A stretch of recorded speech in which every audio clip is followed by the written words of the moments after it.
Alesia, I want to start with you. I think that most people in the room will be familiar with Coinbase, but for those who aren't, give us like 1 minute to help ground us in the conversation. What is Coinbase? Perfect. Coinbase was founded in 2012 to be the easiest and most trusted place where you can buy, trade, and store digital assets. We have over 30 million accounts that we steward assets for on behalf of both retail, institutions, business, and a broad variety of customers. And we operate in over 100 countries globally. Okay, so buy, trade, and store, my mind goes to the word brokerage. And is Yes. that the right word or not? We think of ourselves in the traditional vernacular as both an exchange, a brokerage, as well as a custodian. So recently, in the last year, we launched a qualified custodian. We custody assets now on behalf of institutions, over 2 billion of assets in private addresses. And I think, you know, if there's two themes of our event so far, one is Facebook's Libra announcement, which you're intimately involved in, and we're going to get to that. And the other is this sort of very generic expression, use cases. My assumption, and when you talk about 30 million accounts, since there aren't many use cases for cryptocurrencies right now, these people are speculators. Yes. Will you address that? Absolutely, and as we just talked about, given the primary products that we're operating in today are investment type products, over 90, 95, 99, I mean, you can argue about the number of the use cases of digital assets as speculative trading today. And that is where we see all interest and activity for most of the markets. However, in the last year, and I would say over the last 12 to 18 months, we've seen tremendous development of the utility cases in digital assets. And there's a lot of promising new companies that are bringing innovative ideas and products to the table. These are all nascent stage. We are so early in the adoption of these utility phase of cryptocurrency, but I think there's a lot of interest and excitement there. Good. I like the way you don't take speculation as an accusation. It's a fact, but it sort of shows what the opportunity is. Is that fair? That's right, and I think it's getting people educated on the various projects that are out there, making sure we have broad consumer and business understanding of the different digital asset projects that people have brought to the market, and giving them an opportunity to interact with these. Good. Patrick, first of all, it's a privilege to have you here as someone who was around for what Brad Garlinghouse just called Web 1.0. You have been around since Web 1.0 and before that, yeah. Knock on wood. Yeah, well, you know, that's an accomplishment all by itself. I want to read a line from your bio that you are a leading force in advancing blockchain technology to democratize capital, eliminate middlemen, and rehumanize commerce. I particularly like the rehumanizing commerce part. Tell everybody briefly, as Alesia did briefly to set things up, your journey from being a pioneer in e-commerce to a pioneer in blockchain technologies. Well, it's very kind and it's an honor to be here, Adam. Thank you, with Fortune. We were back in 2013, the largest company accepting Bitcoin was an $800,000 a year diner in Australia. And oddly enough, it was a conversation with a journalist. I was getting into Bitcoin, and a journalist asked me around December 19th, hey, you think I'm going to take Bitcoin in the new year? And I said, yeah, probably by the end of the new year. And she put that in an article. And what was interesting was it got reproduced all over the world. I got all these Google alerts in Swahili, in Thai, in Korean. And I realized, wait, there really is this global subculture out there waiting for it.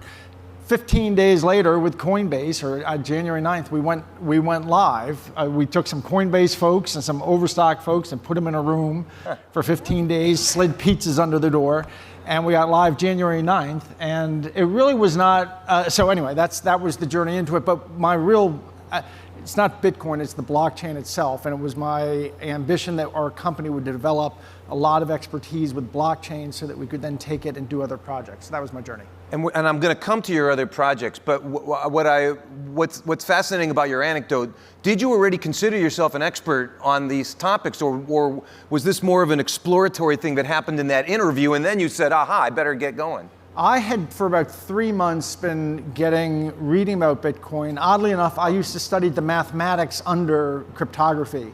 So when Bitcoin came along, I tuned in on it, but just from that sort of mathematical interest. And it was only in the fall of 2013 that I started really seriously considering it from a business point of view. Fascinating. So Alesia, you come from a traditional corporate finance background. And so you're now at this company that is on the cutting edge of whatever happens next. And so share with everybody two things, if you would. One is what you've had to do as Chief Financial Officer of Coinbase to get Coinbase's finances where they need to be, and then how that translates to the greater market. In other words, if this market is moving where we think it might, every company will need to do what Coinbase is doing. It's true. So there's many commonalities between Coinbase and any other company I've worked for. So I first want to dispel the belief that this is so unique and different that we need to build different frameworks to think about accounting, tax, et cetera. That being said, there is ambiguity underneath accounting policy, underneath tax code that need to be resolved, very much like the regulatory clarity that we're looking for that Brad spoke to you about in the prior panel. And so I do think that one of Coinbase's roles is to advocate and work with our industry partners to get to broad-based adopted policies and interpretations under existing code, both in the US and then globally. So leaving that aside, the challenges that we face with our clients. So if I look at our hedge fund clients who want to custody assets with us or trade with us, some of their unique challenges are, how do you reconcile assets to the blockchain? How do I value these assets? How do I ensure the basic frameworks that we then hold with all of our other financial assets that are widely traded in the traditional markets? And those I think we've made great strides on over the past year. I think that there's many of the big four, as well as the next tier accounting firms who have practices and procedures that they can audit these assets. I think firms are now getting unqualified opinions. And so I think that is moving very quickly, and I feel very good about that. On the moving to traditional finance side, though, what I think is most interesting about the potential, not the today reality where most of our trades are speculative, which I think we're addressing with these kind of bricks and mortar tackling things around policies and procedures, is the opportunity to change our transaction flow. And that's something that, as Patrick alluded to, we did partner early through our Coinbase Commerce product with Overstock. And that's the ability and we're a great partner for us. You are a great partner for us, too. We were great, yes. They were a great partner for us. Coinbase is a great company. And this allows companies to be able to accept digital assets, and Coinbase can provide services to you to provide some of these services to you around how do you confirm the transaction, how could we provide reconciliation services, et cetera. But I think these accepting of transactions of different types for all traditional corporate finance functions and all accounts receivable and accounts payable functions is something that we're really excited about helping move forward as an industry. As a chief financial officer, are these ambiguities stressful? You know, yes and no. I think that like anything else, you have to take a position and take your own well-researched, well-defined policy and move forward. We can't wait for things to be defined in order to move our business forward. So we take an educated view, we work with our trusted advisors, and I think that we have good reasoned positions at this time.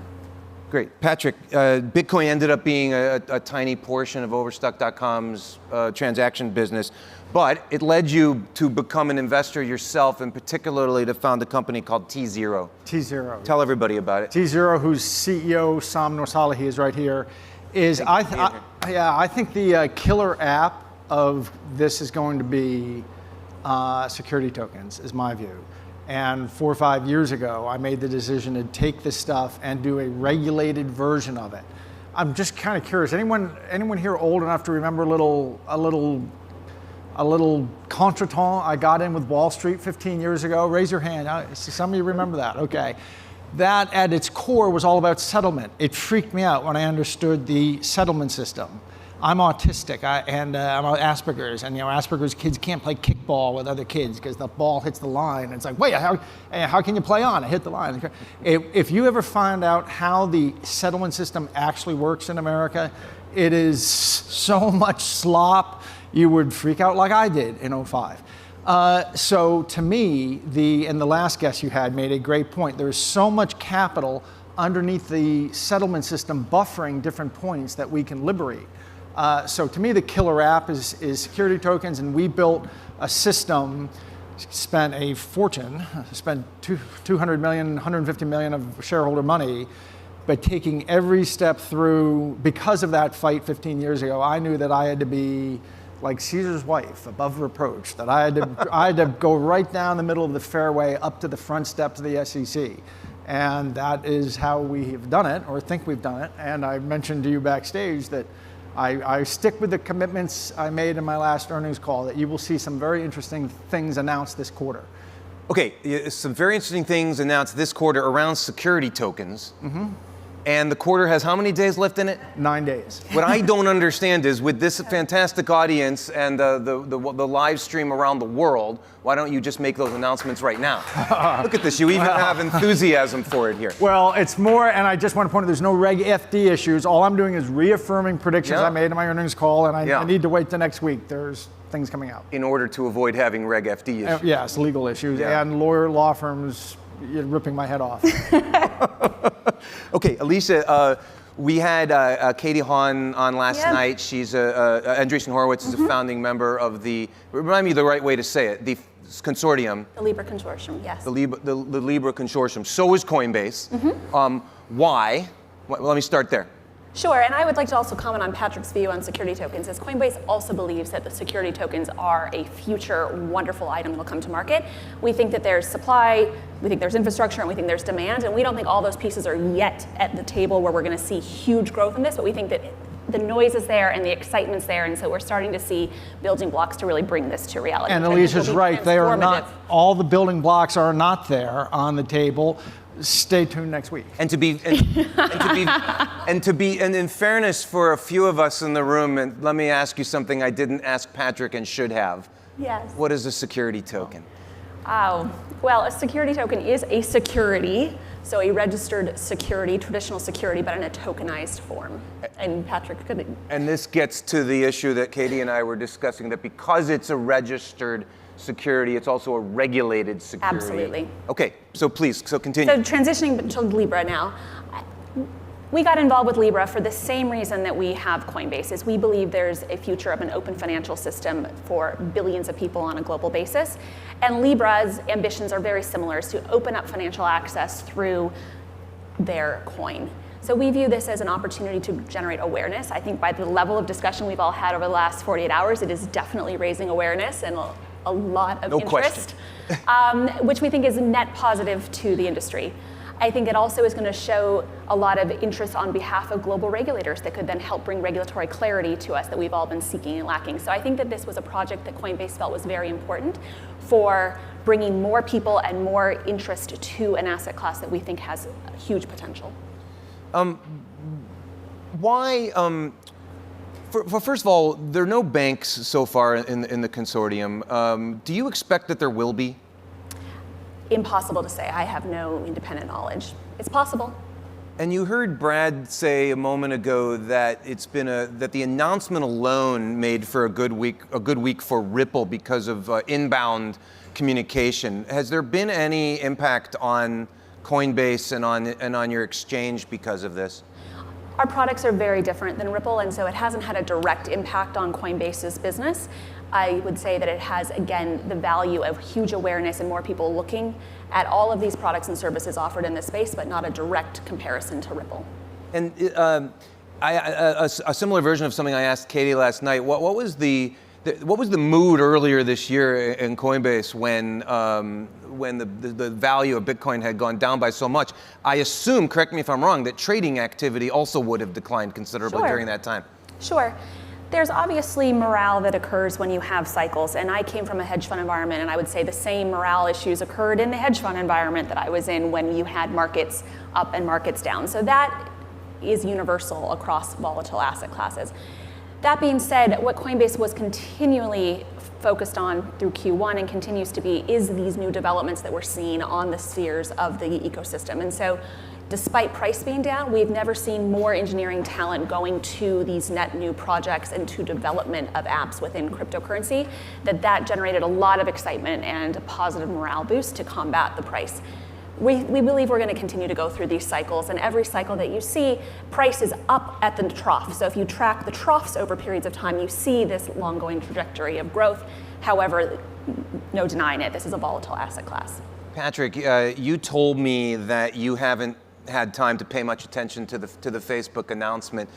Given your enthusiasm for the field, I would have thought you would have been very enthusiastic about this. And so, no, I know you're busy, yeah, but what do you think about Facebook doing this in particular versus others that might have? It's great. We've gone from an $800,000 a year diner to overstock to Facebook since January 2014. I think in December 2013, no one would have expected that kind of curve. And so I'm happy that they are, but I haven't studied Libra yet. It's an endorsement and a validation that, hey, the $200 million of shareholders' money that we put into getting into this field and building out a bunch of stuff, we picked a fertile place to be. Earlier today, we had a young entrepreneur from Brex make a comment that all you really need to do to stay in business as an entrepreneur is raise enough venture capital and then spend that venture capital.